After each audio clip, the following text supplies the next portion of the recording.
دول الثلاث طرق الرئيسية اللي ممكن تتبعهم عشان تزود إيراداتك وأرباحك. معظم الناس بتشتغل على واحدة منهم وبتتجاهل الاتنين الباقيين.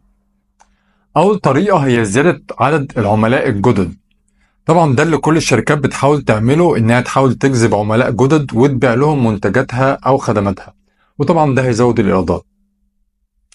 تاني طريقة هي زيادة المبيعات للعملاء الحاليين، وبلاحظ إن معظم الشركات بتهمل الجزء ده مع إنه سهل وتقدر تحققه عن طريق البيع لنفس العملاء الحاليين باستخدام استراتيجيات زي الكروس سيل، الأب سيل أو الريسيلينج.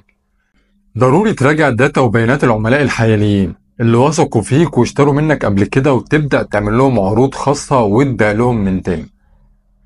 تالت طريقة هي تقليل خروج العميل من الشركة.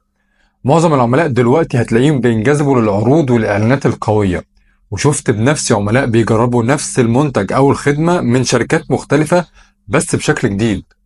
هنا المتابعة الفعالة مع العملاء بتوعك بيكون ليها دور في بناء علاقة بين الشركة والعميل، وده هيقلل خروج العميل من الشركة. للأسف بشوف معظم الشركات بتهتم بأول جزء اللي هو جذب العملاء الجدد للشركة، وبتهمل باقي الأجزاء اللي ما تقلش أهمية في زيادة الإيرادات والمبيعات. ربنا يوفقنا جميعا.